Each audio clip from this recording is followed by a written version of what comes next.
दे जा, अगर तू ना मिलू तो मर जाए। दिल के दर्द दिया के मिले ना दवाई हो, दिल के दर्द दिया के मिले ना दवाई हो।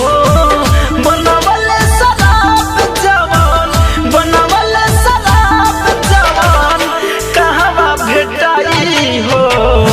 दिल के दर्द दिया के मिले ना दवाई हो, दिल के दर्द दिया के मिले ना दवाई हो, दिल के दर्द दिया। क्या फर्क रह गया तेरे और जमाने में, तुझे तरस ना आया मेरे दिल को जलाने में।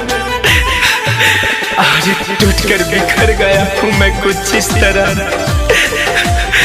कि यूं ढूंढता हूँ तुझे हर शराब के पैमाने में।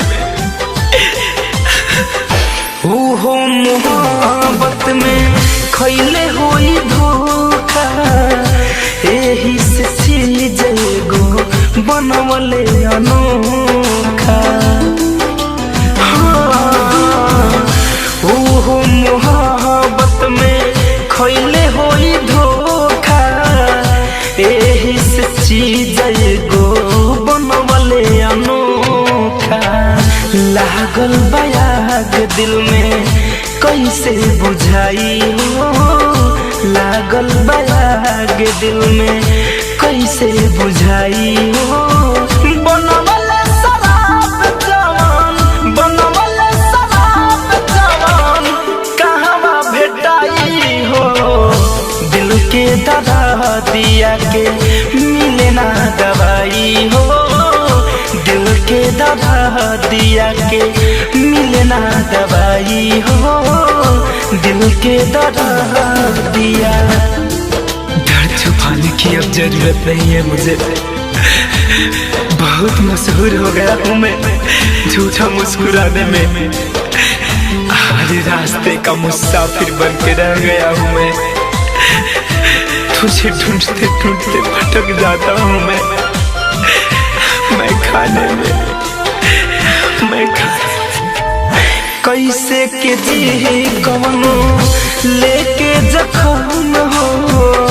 फैशन फिरोज पढ़ना कैलू रहम हो। कैसे के जी कवनो लेके जखम हो। अभिनव दिनेश पढ़ना कैलू रहम हो। धड़कन धनंजय ओके कैसे भुलाई हो, धड़कन धनंजय ओके कैसे भुलाई हो। बनवले शराब जवान, बनवले शराब जवान कहवा भेटाई हो। दिल के दर्द दिया के मिले ना दवाई हो, दिल के दर्द दिया के मिले ना दवाई हो, दिल के दर्द